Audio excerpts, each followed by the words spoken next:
थाना और ब्लॉक बन चुका है भ्रष्टाचार का अड्डा। सड़क पर उतर स्थापना दिवस माह में आंदोलन करेगी भाजपा। एक और जहां हेमंत सोरेन सरकार धूमधाम से राज्य का 22वां स्थापना दिवस मनाने को तैयारी कर रही है, वहीं विपक्ष में बैठी भाजपा इस दौरान हेमंत सरकार के जन विरोधी मुद्दे को लेकर सड़क पर उतरने की रूपरेखा तैयार कर चुकी है।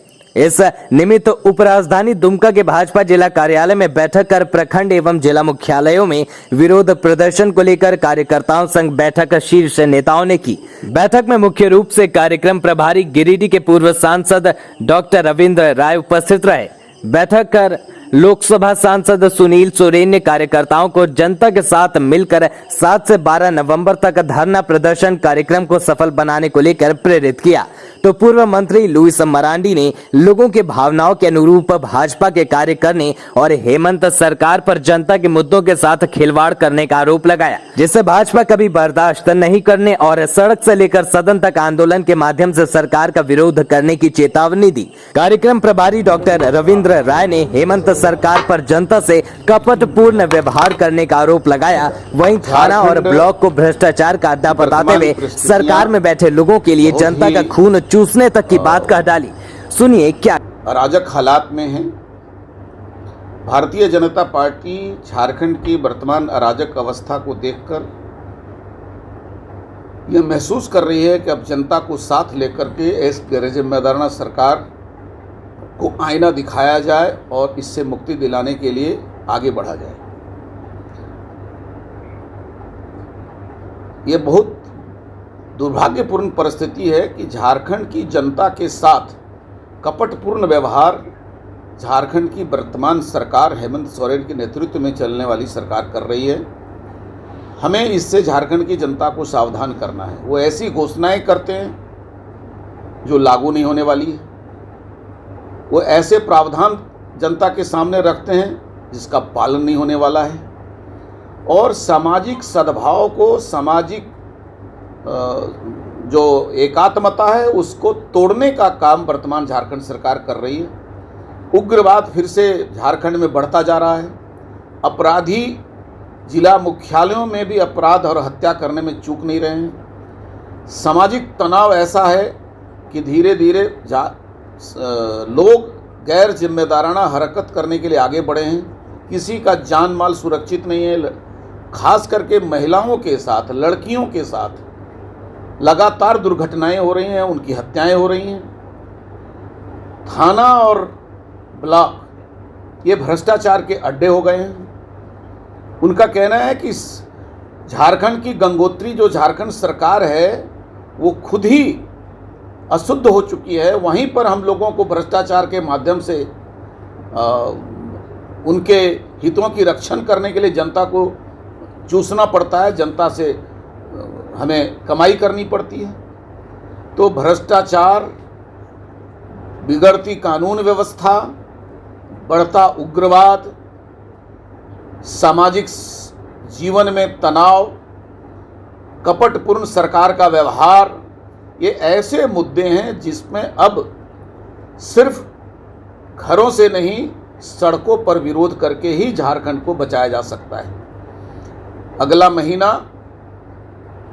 झारखंड को निर्माण का महीना है। भारतीय जनता पार्टी अटल बिहारी वाजपेयी और लाल कृष्ण आडवाणी ने नेतृत्व में अलग राज्य का निर्माण किया था। झारखंड आज फिर से अराजक हालात में चला गया है। भारतीय जनता पार्टी ये महसूस करती है कि इसको बचाना भाजपा की नैतिक जिम्मेदारी सबसे अधिक है। इसीलिए इस निर्माण के काल में जब झारखंड निर्माण के उत्सव मनाए जाएंगे तो झारखंड की हितों की रक्षा के लिए भारतीय जनता पार्टी ने सड़क पर उतरने का निर्णय किया है, और सरकार की गलत नीतियों का हम प्रखंड स्तर से लेकर के और प्रदेश स्तर तक विरोध करेंगे। नवंबर से लगातार ये संघर्ष चलेगा। अस्थिर नहीं करना चाहते हैं। झारखंड की जनता के साथ छल पूर्वक व्यवहार करने वाली सरकार को हम समाप्त करना चाहते हैं, या नहीं तो वो पारदर्शी तरीके से जनता से व्यवहार करे, कानून व्यवस्था को ठीक करे, संविधान के प्रावधानों को सही तरीके से लागू करे, यहाँ सभी वर्गों के हितों की रक्षा करे। अभी वो तो कह रही है कि साहब अभी पिछड़े वर्ग के लिए पंचायत चुनाव में उन्होंने जो मिला हुआ अधिकार था वो वंचित हो गया, उनके लिए उनको जो काम करना चाहिए वो कर नहीं पाए। अब नगर पालिका और नगर निगम के चुनाव में भी उसमें वो अपने दायित्व का पूरा नहीं कर पा रहे हैं। सुप्रीम कोर्ट ने कहा कि आप अपने जिम्मेदारी का निर्वहन कीजिए, सही तरीके से उचित लोगों को लाभ मिले, उसके लिए उन्होंने कुछ काम दिया। तो वास्तव में वर्तमान झारखंड की सरकार यह चाहती है कि झारखंड में सामाजिक तनाव बना रहे, राजनीतिक बिखराव बना रहे, अराजकता बनी रहे, अपराधियों और उग्रवादियों का दबाव बढ़ा रहे और इसमें से उनका राजनीतिक स्वार्थ सिद्ध होता रहे। भाजपा इसका विरोध करेगी। आपके प्रोटेस्ट का कुछ असर पड़ रहा है सरकार पे? बिल्कुल पड़ रहा है, क्योंकि वो परेशान है, वो जनता दरबार लगाने की कोशिश कर रहे हैं। सरकार आपके द्वार का कार्यक्रम उन्होंने इस दबाव में शुरू किया है, लेकिन इसमें भी मैं जानता हूं कि जो जनता के आवेदन आ रहे हैं वो गदाल खाते में और डस्टबिन में फेंके जाएंगे। किन्हीं के साथ कोई इंसाफ नहीं होगा। जनता के आवेदन के साथ बड़ा भद्दा मजाक होने वाला है। सरकार कोशिश कर रही है वो जनता के पास जाने के लिए, लेकिन यह सरकार गैर जिम्मेदाराना लोगों की सरकार है और जो खुद गैर जिम्मेदार होते हैं वो किसी भी ज़रूरतमंद को जिम्मेदारी से नहीं पूरा कर सकते। आप जनता की 1932 से सिर्फ काम नहीं चल रहा है, उसमें और भी जो मुद्दे हैं वो किसी ग्राम सभा के नाम पर सभी जिसमें मजबूत आधार हैं उसको भी उसके आधार पर छोड़ना नहीं पड़ेगा, उसको छोड़ नहीं देना चाहिए, बल्कि उसमें और सारी चीज़ों को समावेश कैसे किया जाए, पूरे झारखंड जिसमें समाहित हो जाए, चाहे वो सिंहभूम हो, संथाल परगना हो, पलामू प्रमंडल हो, इन सब बातों को देखनी सरकार का काम है। सरकार का काम आग लगाने का नहीं, सरकार का काम शीतलता प्रदान करने का है। लेकिन जो सरकार ने फैसले लिए थे 1932 को लेकर, उसके आप पक्ष में हैं या उसका विरोध करते हैं? मैं या 1932 सलाह के दे रहे हैं आपको? बीजेपी 1932 के खिलाफ नहीं है, लेकिन उन्हें सिर्फ 1932 से काम नहीं चलने वाला।